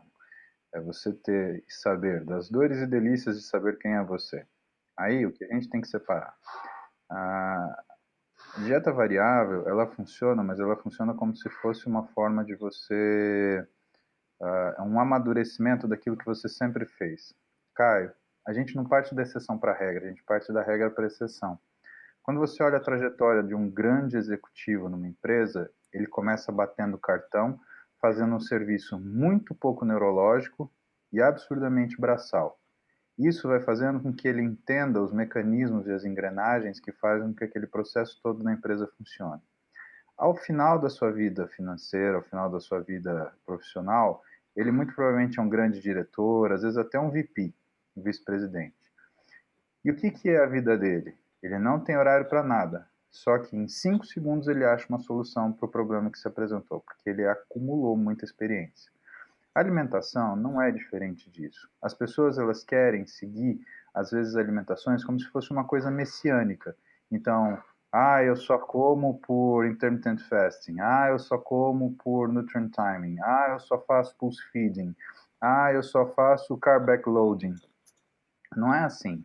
Não existe dieta que funciona mais que a outra. Existe alguma coisa que é adaptada para uma pessoa e que nessa pessoa vai bem. Você pode tentar copiar, mas até você copiando, vai demorar um tempo para aquilo funcionar para você. Então, assim, o que eu pondero para você? Hoje, a dieta de variável para você é uma coisa que funciona muito bem. Só que a gente não tem garantias para saber se quando você começou a entrar nessa rotina, ela funcionaria muito bem, porque você não teria maturidade para levar ela do jeito que você falou. O que é maturidade? É quando você falou, pô, eu não estou aqui para bater, eu não sou obrigado a comer uma pizza se eu não quiser, tá? O que quer dizer essa maturidade? De forma geral, ela é praticamente que você não usa o alimento como uma forma de afeto. O que faz uma pessoa se tornar fora do peso? É quando ela olha para o alimento e esse alimento ele se torna uma desculpa. Então, se ela está sozinha, ela come que ela está sozinha. Se ela está com alguém, ela come que ela quer comemorar ou celebrar a presença desse alguém. Se ela está nervosa, ela come para se acalmar. Se ela está calma, ela come para se satisfazer. Se ela está assistindo TV, ela come porque ela está assistindo TV para passar o tempo. Se ela não está fazendo nada, ela vai comer para ter alguma coisa que fazer. Esse é o uso afetivo do alimento. Isso não é você usar o alimento de forma sábia. Isso é você usar o alimento de forma emocional. Não é para isso que o alimento foi feito. O alimento feito foi para te nutrir, né? Quando você aprende a como utilizar o alimento para te nutrir, você pode fazer isso da maneira que te convier para que isso funcione bem para você. Então, assim, para você, uma dieta variável pode funcionar muito bem. Para mim, uma dieta, sei lá, de nutrient timing pode funcionar muito bem. Só que, quando a gente parte para um físico muito específico, a gente começa a ter que padronizar a forma da gente se alimentar. O que é importante a gente entender, por exemplo, no fisiculturismo? Você não está lidando com pessoas obesas, você não está lidando com pessoas com sobrepeso. Você não emagrece elas tirando nutriente. Você tira nutriente do cara que come muito errado. Então é aquele cara que é o gordão, que consome 30 mil calorias por dia, que passa a consumir 15 mil, que é uma caralhada de caloria, e aí ele deixa de ser 170 quilos e passa para 130. Isso não quer dizer que você, com 90 quilos ou com 100 quilos, vai perder e vai chegar com 60, né? O sujeito que é do fisiculturismo, que é do bodybuilding, o que ele tem? Ele tem um organismo que está extremamente adaptado a lidar com energia. E lidar com energia significa que essa energia ela não pode faltar e não pode sobrar. Se ela sobrar, o corpo entra em estresse e tende a reservar para uma reação inflamatória que é deflagrada. Se essa energia faltar, o corpo entra em estresse também. Por quê? Ele entende que existe uma carência energética. O que ele faz? Continua gastando energia até morrer? Não, não é isso. Ele continua fazendo com que você tenha um gasto de energia que seja proporcional ao que você tem de oferta. E nessas condições, o que você percebe é que quanto menos energia você consome, menos velocidade metabólica que você tem e menos gordura você oxida. É lógico, se você está faltando com energia para o seu corpo, você acha que seu corpo vai gastar ou guardar? Vai guardar. Vai jogar a massa muscular fora e vai fazer com que você concentre gordura. Por isso que você vê algumas pessoas, principalmente errando no final da competição, no final do preparo para a competição. Às vezes a pessoa ali, 2, 4 semanas antes da competição, estava com um físico lindo, cheio, volumoso, estriado. Aí de repente você olha antes da competição e fala, nossa, mas esse físico está um lixo, o que aconteceu? Por quê? Então eu melhorei, então eu vou comer menos. Então eu melhorei mais, vou comer menos ainda. Não, você está fazendo aquele físico entrar em estresse. E isso que é Às vezes o cara sabedoria, entre aspas. às vezes o cara tenta melhorar aquele 1% e acaba retrocedendo 5, 10. né? Às vezes 10, E porque... Fala, o pode que você perguntar. falou são muitas coisas que eu falo no meu canal mesmo. Foi muito legal você ter falado isso até. Porque eu sempre falei assim, como você falou. Não quer dizer que porque essa dieta funciona pra mim, que imediatamente todas as outras são um lixo, são inúteis. Né? Você não está Né? Eu falando mal de até. nenhuma, você está falando que essa funciona para você. Exatamente. Isso Isso. é um E amadurecimento de você. comportamento. E você sempre vai ter que adaptar, seja a estratégia que você use, você sempre vai adaptar ela para aquela pessoa, né? Você não pode pegar, vamos dizer assim, né? Pessoas que usam cardápios, tá ali o Word. Uhum. Você vai comer isso. É uma estratégia carb backloading. Você não pode pegar aquilo e dar para a população inteira, porque Sim, 90% das pessoas vão te xingar e 10% vão te achar um deus, né? exatamente. Ah, tá fazendo o que eu E quero, eba. exatamente. Então você sempre vai ter que jogar, aprender, e realmente o que você falou, ter esse amadurecimento, né, para você começar a entender como que eu escolho meus alimentos, como é que eu uso, porque eu, por exemplo, eu quero um desempenho bom na academia e uma recuperação boa muscular, né, vamos dizer Perfeito. assim.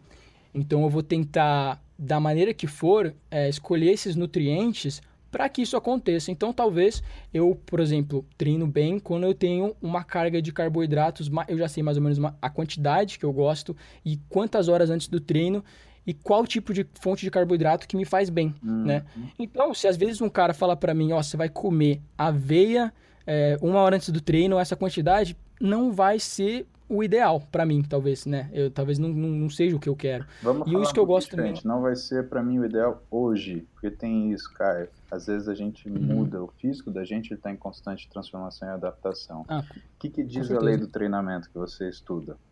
Treinamento é um ganho de aptidão física em primeiro lugar, que é o que eu faço aqui no consultório. Eu não faço ninguém ganhar músculo, eu não faço ninguém perder gordura. O que eu faço é criar condições e estratégias junto com a minha equipe, um nutricionista, um treinador, um psicólogo, tá? Um fisioterapeuta. Eu crio estratégias para que essa pessoa tenha um aumento progressivo de capacidade física, porque o físico é um reflexo da capacidade física que você apresenta. Então, quando você olha para mim, 113 quilos, 50 e tanto de braço, o que, que isso quer dizer? Do ponto de vista de formato, nada. Você vai saber isso quer dizer quando você, como treinador, for me levar, por exemplo, numa academia, e falar assim, Paulo, a gente vai fazer um treino de cluster 7 e eu superar a expectativa que você tem. Fala, porra, você consegue trabalhar 80% de um RM, 4 repetições, 5 repetições, que impressionante. É isso que faz a diferença. Então, isso daqui que se vê na realidade, ele é um efeito colateral, ele não é o objetivo. Né? Quando a gente senta e vai pensar como eu vou modificar o meu físico, você tem que pensar como eu vou modificar minha função. A dieta é fundamental nisso porque ela permite que o exercício ocorra, permite que a recuperação aconteça e permite que a adaptação exista. Quando você pensa no exercício, você pensa em informação. Então eu vou lá, dou uma informação tensional para o meu músculo. Ele entende aquela tensão como se fosse uma informação modificadora da estrutura. Se eu for lá e fazer um exercício aeróbio, eu estou dando uma informação metabólica. Então ele vai fazer o quê? Ele não vai mexer com a estrutura, ele vai mexer com a parte enzimática do meu músculo. Ele vai fazer com que eu me conceda a chance de gastar grandes quantidades de energia num período de tempo muito pequeno. Então eu estou melhorando, por exemplo, a minha bomba de gasolina do carro, tá? Quando você domina esses conceitos, e isso você domina quando você gosta do esporte, é isso que me fascina no culturismo. Às vezes você pega um cara que não tem instrução nenhuma, Caio, só que ele tem noção, ele fala até português errado. Essa proteína aí não absolve, só que ele tá certo do ponto de vista bioquímico, bicho. E isso é sensacional, isso é fabuloso. No fisiculturismo é o conhecimento que faz você melhorar o seu físico. Tem muita gente que consegue ganhar muita coisa sem querer, mas melhorar não. Melhorar tem que ser querendo, aí você tem que buscar conhecimento. Essa é a parte bacana. E por isso você tem que entender que ninguém é estático.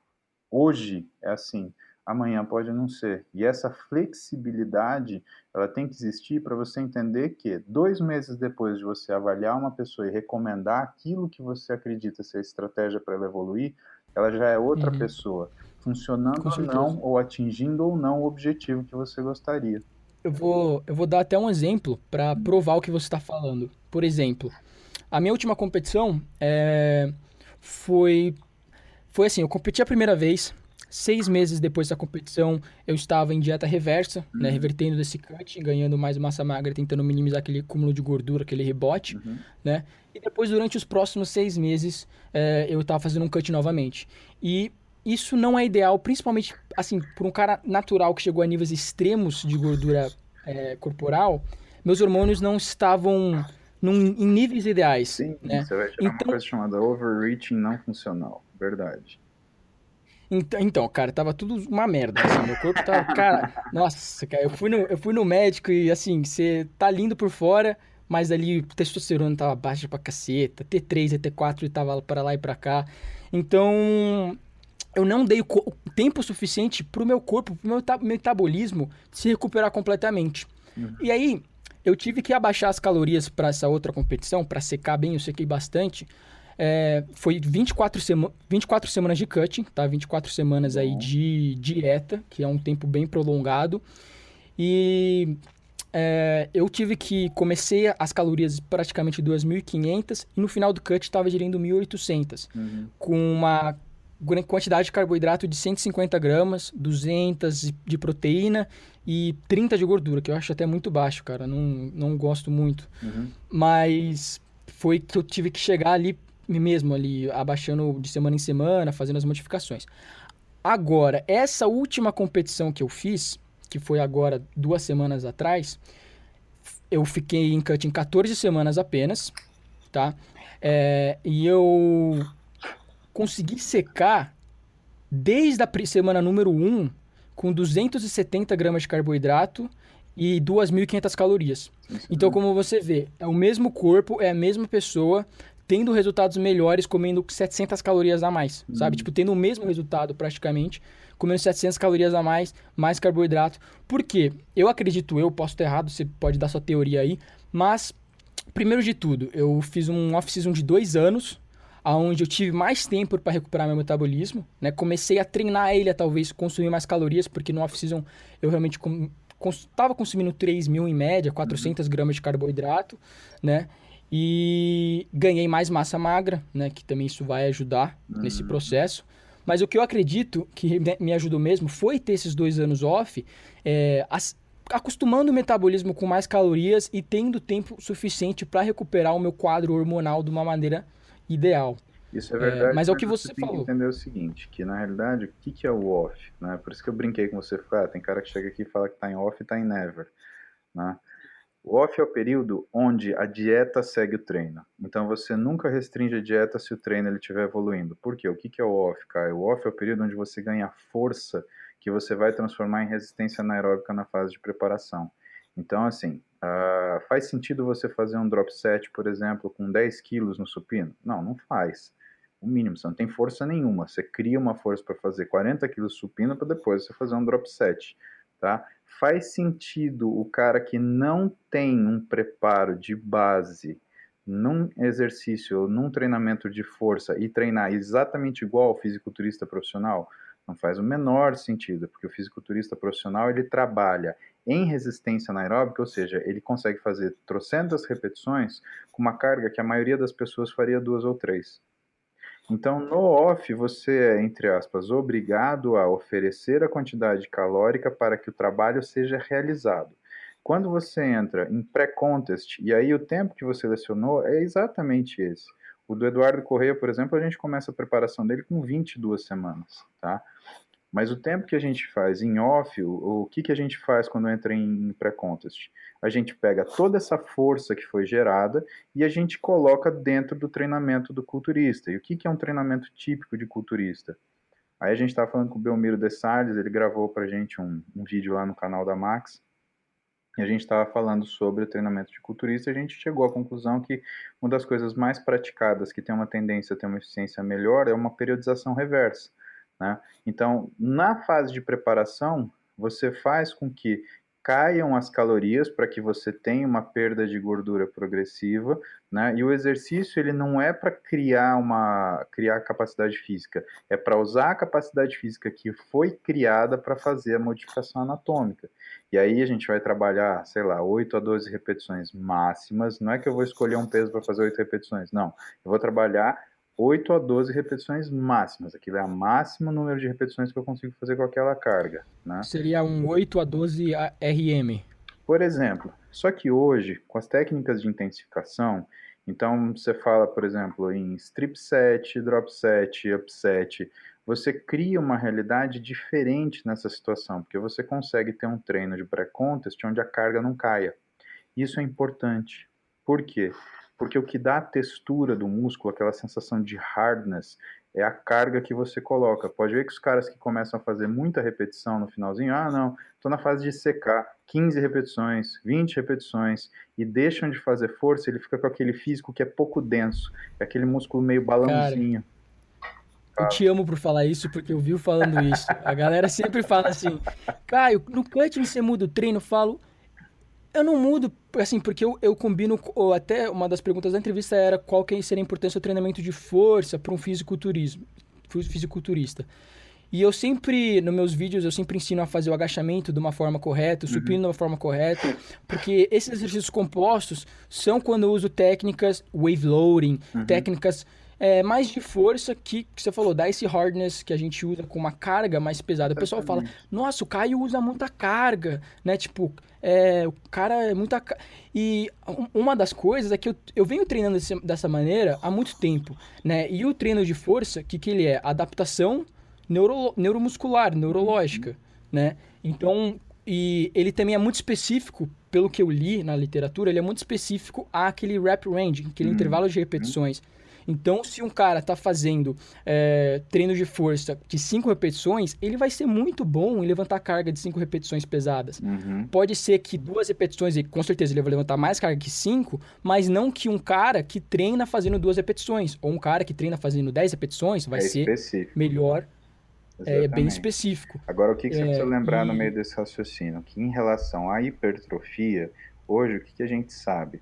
Que na literatura, pelo menos, ela mostra que os melhores trabalhos são aqueles que são levados até a falha. Então, assim, não adianta simplesmente, então eu vou programar uma carga para 5 RM. Tem que ser 5 RM com falha, tá? Não tem essa de, conseguir... Se eu me programei para fazer 4 séries de 5 repetições e eu fiz 5 repetições, está errado. Eu não falhei. Eu vou fazer 4 séries de 10. Eu fiz, o treino foi excelente, fiz 4 séries de 10. Não, seu treino foi um lixo, você não falhou. Isso quer dizer que você podia fazer 16, você podia fazer 20 repetições. Dá para fazer esse cálculo regressivo e você imaginar quantas você faria se você usar esse algoritmo. Mas assim, essa presença da falha ela é fundamental para você conseguir fazer essa avaliação quando você quer hipertrofia, né? Não o treino de força só. uma coisa que eu aprendi, que da literatura de Eric Helms, de Lane Norton, Alan Aragon, eu não sei se você conhece esses nomes, que talvez sejam um pouco nomes diferentes, mas eles são muito focados no treinamento natural, né, que eles gostam de focar esses caras. E eles falam que, assim, a gente consegue mimicar mais ou menos o recrutamento de fibras de uma falha com RMs de 85% acima, né? Uhum. E então eles pensam assim, eles sempre pregam que o volume de treino é o que determina também a hipertrofia, né? Então se você, a tonelagem, sabe? Quando você Uhum. faz séries vezes, Uhum. né? Então esse volume de treino vai determinar mais ou menos ali a hipertrofia e é claro, tem que ser. Você não pode querer entrar no overreaching, né? No overtraining, se o volume de treino está maior do que a sua recuperação e tem esses gráficos e tudo mais. Mas o que eles falam é que assim, você quer chegar perto da falha, na maioria dos casos, não no treino inteiro, mas você quer chegar bem perto da falha, para o quê? Para que você consiga manter o volume de treino maior, porque se você chega no treino e faz a falha, pum, na primeira série, falha, tum, segunda série. Isso para naturais, eu já não sei como é que hormonizados iriam conseguir lidar com Uhum. isso, o sistema nervoso central. Mas você acaba atacando um pouco o seu sistema nervoso central, que você não vai conseguir manter o treino inteiro, aquele volume de treino inteiro, naquela intensidade que você quer. É por isso que hoje a gente usa uma técnica que chama cluster set, é a técnica de esticar o chiclete. O que você faz? Você coloca para a seguinte situação, vou pegar um peso que eu faça 4 repetições máximas, ou 3 repetições máximas. E aí você faz uma repetição e dá 10 segundos de intervalo. Você vai conseguir fazer 12 repetições, às vezes 15 repetições. O que você está fazendo? Você está justamente esticando o chiclete, prevenindo a falha neural. tá? Fadiga neural, e eu acho isso meio que um pleonasmo, porque assim, fadiga daqui para cá é falha. Não existe fadiga de músculo. O músculo falha. Quando ele não consegue contrair, ele falha, né? E o que é o sensato que você falou, e eu vou chamar, porque você falou isso que eu vou te falar, só que eu vou falar de uma forma mais clara.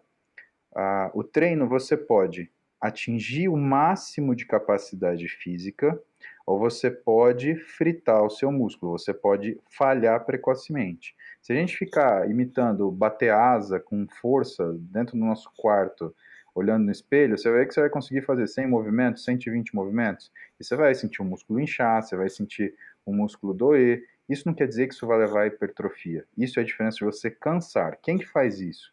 O cara que faz isso é o pedreiro de obra, por exemplo. Porque se só o esforço respondesse pelo ganho muscular, não ia ter cara mais forte do que o pedreirão que está lá montando o prédio do lado da sua casa. Agora, quando a gente fala em treinamento, o que a gente precisa pontuar? É aí que olhar exame de sangue ajuda muito a gente aqui, tá? Você pode treinar, ou seja, você pode imprimir um volume de treinamento até que você atinja um momento onde o seu corpo não resista mais recuperar. A gente tem uma coisa aqui que chama núcleo ventromedial do córtex pré-frontal. Ele determina a sua vontade, a sua volição, tá? Aquilo que te capacita a realizar coisas, tá? Quando você lida com isso, que outro nome disso é iniciativa, você é capaz de fazer aquilo que você quer fazer, mas nem sempre o seu corpo é capaz de recuperar-se daquilo que foi feito, tá? Às vezes você não tem condição biológica, fisiológica, bioquímica de realizar um trabalho, mas a sua cabeça funciona. Então, quando você fala, por exemplo, eu posso fazer, que eu vou me recuperar, vamos colocar essa frase bem clara. Você deve fazer tudo aquilo que for possível dentro de um range de recuperação. Então, eu tenho uma capacidade de recuperação de 50, eu só posso fazer uma capacidade de trabalho de 50. Porque se eu fizer 60, isso me torna não culturista, me torna um esportista. Quem é o cara que faz ou que usa mais capacidade do que cria? É o esportista, por exemplo, um jogador de futebol, ele treina musculação? Treina. Ele cria um tanto de capacidade física. Aí ele pega essa capacidade física e ele aplica no futebol. Só que o jogo é extremamente extenuante. Então o que você faz? Ele cria 50 aqui, ele gasta 60 aqui. Por isso que ele não hipertrofia, por exemplo. Uma das razões. Ele vive em overreaching funcional com uma adaptação que é criada para ele realizar trabalho. E o culturista, ele cria essa capacidade física, só que aí ele recoloca ela no treinamento. Então ele treina para treinar mais. O fisiculturismo ele é um estilo de treinamento que encerra em si mesmo. Então você não treina para você necessariamente ficar de um jeito, você treina para conseguir treinar cada vez mais. E precisa de muito cuidado para você entender que você só deve treinar para o culturismo aquilo que você é capaz de se recuperar, senão você está fazendo um uso esportivo da sua capacidade física. E não é esse. Você faz uso esportivo da sua forma física. Para você fazer o uso esportivo da sua forma física, sua capacidade física ela tem que ser preservada de uma forma onde ela incremente ano a ano, só que para você fazer isso, você tem que criar uma rotina de treino que você seja capaz de se recuperar com eficiência para se adaptar com a necessidade que você precisa. Perfeito, cara, perfeito. Pô, legal mesmo. Acho bem legal a gente dar essa ideia pra galera aí, porque o que tem muita gente, que a gente mais vê geralmente com a galera mais nova na academia, é esse negócio de querer fritar e, sabe? Aquela coisa, quando você acaba treinando o ego, você acaba levando o seu corpo um pouco além, e você acha que isso é bom, quando na maioria dos casos pode não ser o caso. Muzi, cara, eu vou encerrar com uma pergunta aqui, só um outro tópico, Manda. porque daqui a pouco eu tenho que ir embora e eu já sei que eu tomei muito do seu tempo, mas eu agradeço muito, eu gostei muito do papo, cara. Bom, Eu não vou dormir à noite hoje. relaxa, a gente troca E ideia outro dia, tranquilo. eu só quero encerrar com um negócio aqui, porque meu canal, né, o que eu falo bastante é você. é, do treino natural, do que é o que eu faço, mostrei, fiz até um documentário aí, até te convido a assistir se você tiver mais Eu uma vi, você hora do acabou seu de dia. soltar, eu vou olhar sim, mas não tenho dúvida. Soltei no domingo. Ficou bem legal, eu gostei bastante. E eu sempre deixo claro que eu admiro muito o esporte em geral. Todos os atletas, o Arnold ali, todas as biografias dele, que ele tem duas até. Uma mais do fisiculturismo e a grandona dele. É, Mas eu queria só discutir com você um pouco do limite natural, Tá? né? Porque acredito que assim, eu acredito que a genética tem um fator muito importante em todos os esportes, né? Talvez a inserção de tendões, que vai talvez deixar você mais rápido ou mais forte, o tamanho do meu braço vai praticamente ditar o quão bom eu vou ser num supino, por exemplo, né? Você vê os powerlifters que são bons, tipo, Uhum. no, no agachamento, eles talvez não estão tão bons no supino, porque eles têm alavancas no corpo que são um pouco diferentes, biomecânicas e fibras musculares e tudo mais. Mas o que eu quero discutir simplesmente é o limite natural, porque muita gente, né, sempre fala de mim e tem, os meus haters são praticamente isso. Né? Até os argumentos que eles usam Hum. não são argumentos. Já viu aquele argumento sem base? Né? Aquele argumento que o cara fala, você é culpado, aí eu falo, por que, que eu sou culpado? Aí o cara fala, porque você é culpado, né? Essa é a Ele maioria não, deles, não cara. tem ele não tem a base. E às vezes eu até tento discutir pra entender como é que é o ponto de vista dessa pessoa. Eu falo, cara, onde que você viu essa informação, talvez? Porque uma coisa que eu já ouvi, eu vou jogar aí pra você e Manda. você já fala. Uma coisa que eu ouvi, que o cara falou assim, ele falou assim, eu não vou começar a comentar aí as verdades, os fatos, né, pros seus seguidores, porque eu sei. Aí eu falei, o que que é essa informação? O que que você tá escondendo aí de todo mundo que vai me desmascarar?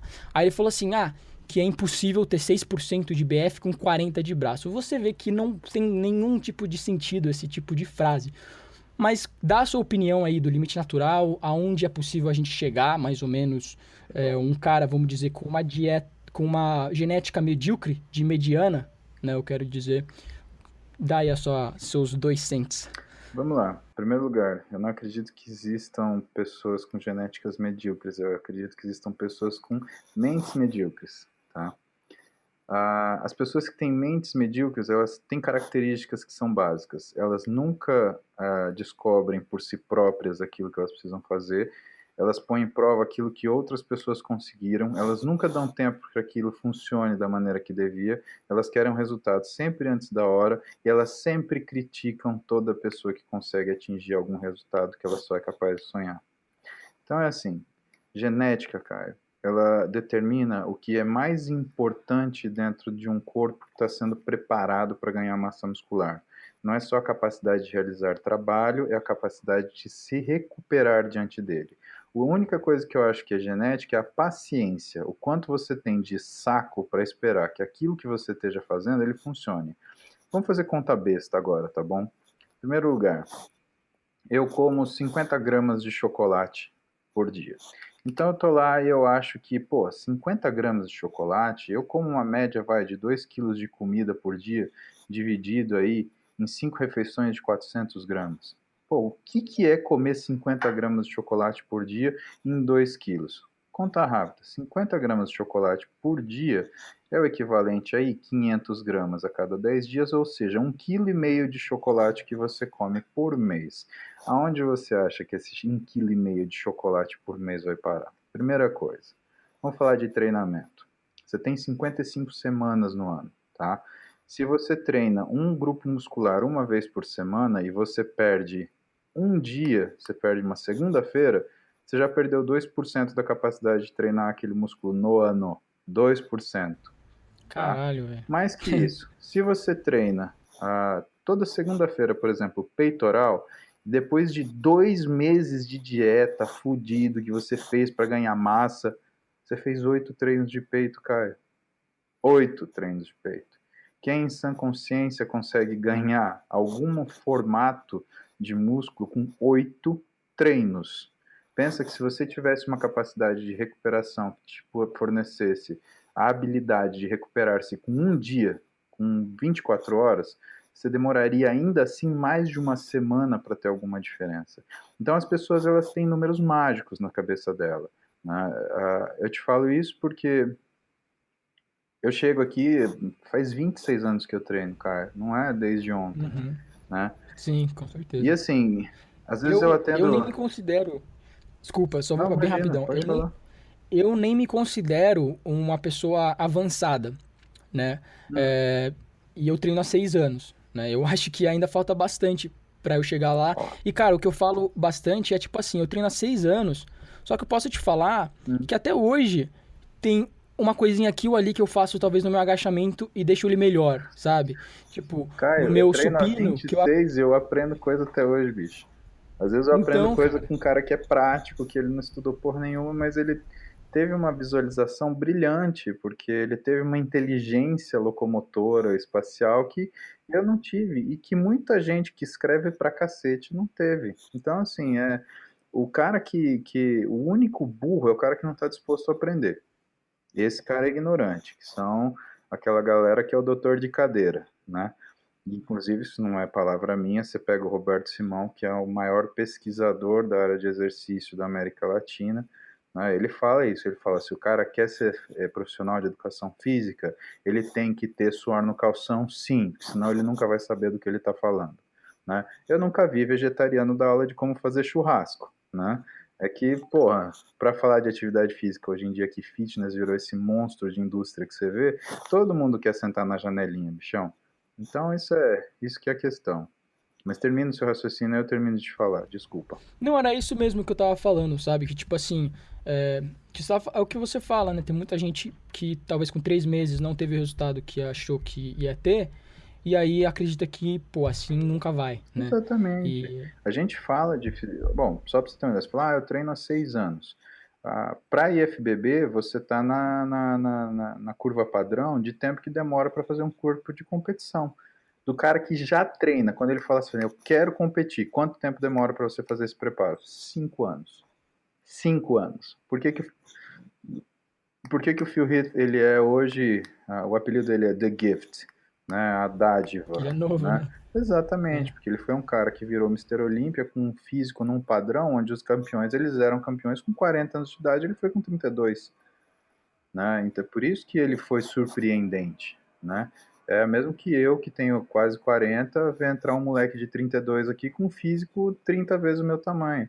Só que aí que tá, né? Não é que a genética do cara é boa, é que ele tem uma. Não é só a genética, perdão. É que ele tem uma rotina de vida que faz com que ele tenha o ganho que ele quer. Vou te contar uma história pessoal. Esse final de ano a gente foi para um resort na Bahia, eu e minha família. Iberostar? Exatamente. Cara, adoro. Levei minha namorada lá. Cara, eu adorei. Eu ganhei 10 quilos em 9 dias de Berestar.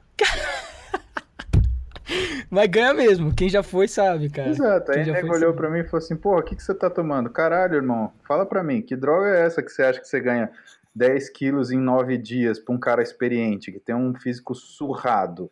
Aí que tá, é isso que a galera não entende. Em 9 dias, o que que aconteceu comigo? Eu ia dormir 9h30 da noite pra acordar 6 da manhã com os olhos tatelados, porque o que eu durmo por noite são 4 horas, 4 horas e meia, não passa disso, né? E assim, você bota o cara que dorme 4 horas e meia para dormir 8, ou seja, o dobro, em 9 dias é como se ele tivesse dormido um mês. O que aconteceu com o meu físico? Começou a ganhar peso, que eu não segurava mais. Não chegou a dar uma semana lá, minha mulher olhou para mim e falou, que porra é essa que você tá fazendo, velho? Que físico é esse? Que é isso? Eu falei, sei lá, tô dormindo, né? É outro esquema. Então, assim, eu sei que eu não vivo numa condição ideal para minha fisiologia, para minha rotina. Por que que eu não volto a treinar hoje? Porque hoje eu não tenho condição de colocar o meu melhor. Caio, eu sou médico. Eu tenho um monte de receita controlada aqui do meu lado. Se eu quiser sair carimbando até urânio para mim, eu posso. Agora, adianta. É essa que é a sabedoria e o conhecimento. O cara que tem o conhecimento, ele fala assim: ah, Paulo, mas você pode fazer o que você quiser. A questão não é poder. A questão é saber se aquilo vai funcionar, se aquilo é necessário e se aquilo tem utilidade. Se eu fizer uma coisa dessa hoje, Caio, é só porque eu quero, mas não vai funcionar comigo. Não adianta. Se eu fosse me atender, e às vezes eu faço esse exercício, eu ia virar para mim e falar assim: Paulão, brother, vai dormir. Enquanto você não dormir, eu não tenho o que fazer por você. Sinto muito. Então, o que que é meu dia a dia? Meu dia a dia é desenhar esquemas, por exemplo, que eu consiga viver na melhor forma possível, dormindo 4 horas e meia. Eu estou trocando ideia com você, mas, por exemplo, sexta-feira eu pego um avião 10h15 aqui em São Paulo, chego em Belo Horizonte às 15 para meia-noite, dou aula em Belo Horizonte das 8 às 6 da tarde. Eu dou aula num curso de pós-graduação para médicos, em medicina esportiva e nutrologia esportiva. Aí eu dou uma palestra em Belo Horizonte das 8 às 10 da noite. Aí no domingo eu dou aula nessa mesma turma de novo, às 8 da manhã até meio-dia, pego o avião 3 da tarde, chego em São Paulo às 5 praticamente, e segunda-feira eu tô trabalhando normal, Caião. E aí no final de semana seguinte, eu faço a mesma coisa, só que pro Rio de Janeiro. Aí eu vou pro Rio de Janeiro na sexta, dou aula sexta inteira, dou palestra no Rio na sexta à noite, no sábado à noite, domingo de manhã dou aula no Rio, e assim vai. O que eu vou ficar me enganando, ficar enchendo a cara de um monte de coisa, pra quê? Pra estar aqui no vídeo com você, com uma pele de jacaré, com uma voz fanhosa? Porra, velho, é isso que a galera não atingiu a maturidade de dizer, de entender que o básico é o básico e precisa ser feito. Você olha pro cara que fala que treina pra caralho, não sei o que ele faz? Ele se esforça na musculação, ele não treina porcaria nenhuma. Você vê, tudo bem, qual tem sido a sua progressão no aumento de carga? Não, eu até aumento, tudo bem, mas o quanto essa progressão de carga interferiu na sua capacidade de volume de treino? Aí o meu treino caiu. Bom, então você não está conseguindo equilibrar as duas coisas, você não está treinando, você está trocando Exato. 6 por meia dúzia. Você faz dieta? Exatamente. Ah, eu faço, mas eu tenho dia do lixo. Velho, você tem dia do lixo, você está com o corpo lixo, alguma coisa você está fazendo de errado. Tira o dia do lixo, É, né? é, Até cara. porque o cheat meal não foi feito para isso. Então, muita gente que fala Uhum. que o físico natural não existe, ou então que quem cresce natural é só planta, ou aliás, que nem planta cresce natural, na realidade é porque insiste em querer uma fórmula mágica para poder chegar no físico que gostaria. Mas o que eu vejo é um bando de adolescente que enche a cara de porcaria e que no final só fica espinhento, mal-humorado, pentelho, Hum. com uma pancinha e briga com a É, mãe. cara. Por quê? Porque é machão pra caralho pra colocar um comentário aí embaixo. Mas vai chegar pra É. gente e falar, mano, acho que você tá fazendo a coisa. Vê se chega. Não chega. E aí, beleza, velho? Ai, cara. Tem. Então, assim é tranquilo, né? Assim é tranquilo, Uhum. mas eu te falo, Exatamente, cara. já que a gente entrou nisso daí, eu acho que muito do que você entendeu, por exemplo, o que acontece com você, quando eu trabalho carga, eu vejo meu músculo mais denso, o que te permite ter essa percepção é que você treina na sua vida sem você usar um esteroide. O que o esteroide faz, Caio? Porra, vamos falar disso. Porque esteroide, cara, não é a salvação de quem treina, meu.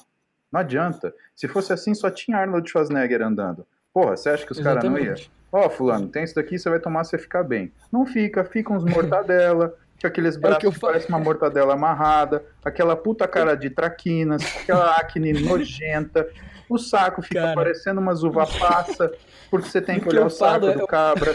É verdade. Tem um negócio que chama goniômetro, que é um modelo de bola do saco. E você tem que comparar, olha o Caramba. seu saco, não tem nada de volume aqui, filho. E agora deve ter um monte de gente, vai ter um monte de gente que vai pegar o saco assim e falar, ai caralho, será que o museu vai falar do meu saco? E ia falar que tá parecendo uma uva passa assim, velho.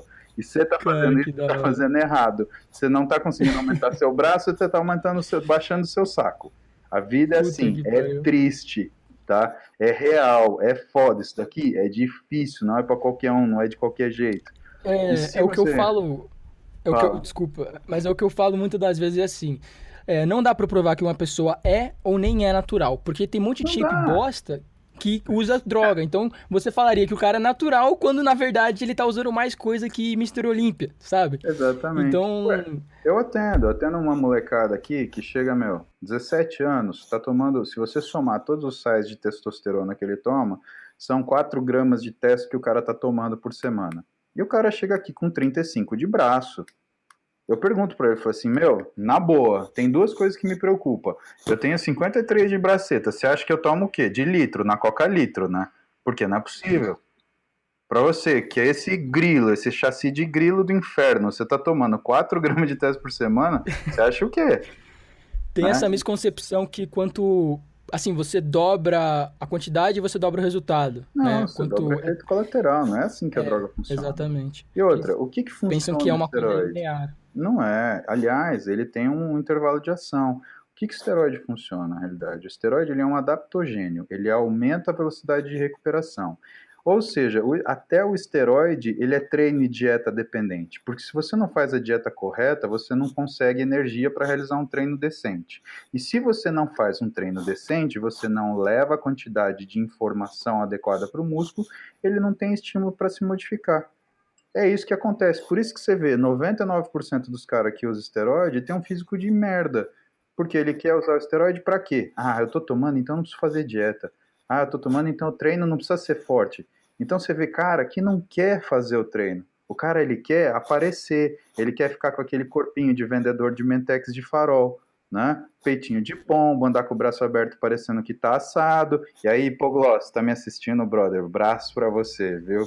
E assim, o cara tem que se achar o ridículo pra falar, pô, eu tenho que fazer alguma coisa. Caio, quem que dá certo dentro do esporte, cara? O cara que gosta de treinar. É o cara que você pergunta, meu, por que que você faz isso? Ele fala, porque eu gosto, eu não sei o que eu faço. Quem que você te inspira? Ah, não sei, eu gosto de chegar aqui e levantar o peso, porque é o cara que chega numa sala de peso e o que muda é a atitude. Então ele faz do jeito mais difícil possível e ele fica bolando na casa dele, ou ele fica bolando enquanto ele está treinando, uma forma dele dificultar o processo, porque está muito fácil, se está fácil, está errado. O que que 99% dos caras fazem? Eles bolam um jeito de pular o treino. Aí vem com aquelas histórias, eu tô treinando baixo volume e alta intensidade. Porra nenhuma, tá pegando um peso que faria 1000 repetições, tá fazendo 10. Ah, deu 10. Aí já vai fazer 3 séries de WhatsApp, o Lazarento. Fica lá, incomodando na parede ainda. Cara, eu quero te dar um abraço agora, cara, Oh, dá um abraço aqui. porque é o que é o que eu tento falar, velho, e você realmente resumiu tudo aí em 5 minutos agora, meu. Não tem nem mais o que acrescentar. Acho que Mas deu uma mensagem por isso que eu falo que você não e pode desistir. Você tem 23, não é isso? Um dia você vai ter 37, isso. 38, que nem eu, tá? Hoje, o que que me Uhum, ajuda? Quando o argumento do cara cessa e ele fala pra mim, eu acho que é porque é, aí você uhum, pega, põe a porra da patola na cara do malandro e fala assim, beleza, então explica isso, otário. Aí não tem argumento, aí você tá usando uma porra de um argumento é, igual a dele. Então por que que você não tá uhum, assim? Você não é o gênio, você não é o foda, você não é o cara que manja de tudo, o bioquímico das paradas, e não tem formação nenhuma. Vai lá, me exato. explica então, por que que você tá aí com esse físico de grilo, né? A coisa é simples. Então continua, meu. Você está no caminho certo. Isso é o que faz com que você tenha a percepção das coisas que você percebe que são úteis para você. Você não tem fator de distração. E aqui, às vezes a gente precisa se rebentar de algumas formas para você voltar a perceber o que são as coisas que têm valor para você. O fisiculturismo, ele não é diferente. E você precisa de muita inteligência e muita maturidade para você fazer o que é necessário, porque quando o cara ele treina porque ele gosta, ele também faz isso de forma condicional. Ele treina o que ele quer, do jeito que ele quer, a hora que ele quer, o quanto ele quiser. Pode ver que o cara que treina e tem um puta resultado, ele treina o que mandaram ele treinar, o que falaram para ele precisa, do jeito que mandaram ele treinar, quanto ele tiver que treinar e a hora que ele tem que treinar. Então não é discussão, é essa a diferença entre o cara que tem resultado e o cara que não tem resultado. O sujeito vai lá, dá um espirro, ele olha no Google, olha só, então ele sabe os sinais e sintomas do resfriado comum, já que é a porra de um diploma de medicina. Vai ver se ele quer fazer 6 anos, estudar, sei lá, meu, urologia, passar o dia lá na granja. Não quer passar, não quer ficar fazendo, não quer ficar lá palpando as coisas. Ele quer só o filé. Fica 3 vezes doente no ano, ele já acha que ele é o médico do bagulho da porra toda. Aham, Entendeu? Aqui é é, exatamente a mesma coisa. Isso é uma questão social, é uma questão do ser humano. Ele fica procurando formas fáceis de fazer coisas difíceis. Aí o que, que acontece? Ele não consegue, se decepciona. E se ele se decepciona, ele fica infeliz. E se ele fica infeliz, ele vai para cima de você encher o seu saco. Lembra que eu te falei que gente satisfeita não enche o saco de ninguém? Gente insatisfeita enche o saco de qualquer um. Por quê? Ele quer fazer com que você, que tem a felicidade que ele gostaria e que ele não alcança, pelo menos se sinta infeliz também, para ele simplesmente não ficar sozinho. Simples assim, assim que a gente lida com um hater. Eu tenho os meus, amo vocês, vocês não esperam, vocês não perdem por esperar o foda que eu vou fazer amanhã, que eu vou cagar de novo na cabeça de vocês com gosto. que da hora, cara. Pô, Paulo, muito obrigado. Eu vou encerrar por aqui, então. Cara, eu não tenho palavras pra agradecer, tal, você ter vindo aqui, batido esse papo comigo. Espero que dê tudo certo com o áudio dessa vez e tudo mais, mas Amém. mesmo se não deu, eu acho que, cara, 1 hora e meia da minha vida abençoadas aí. Muito obrigado Amém. mesmo. Eu vou fechar aqui a gravação, então dá um tchau aí pra galera. Bom, primeiro tchau para você, obrigado, sucesso, tá? Felicidade nessa sua Valeu. busca. É uma busca, tá? A gente fica feliz, mas a gente nunca se satisfaz. Você sabe disso tanto quanto eu, tá?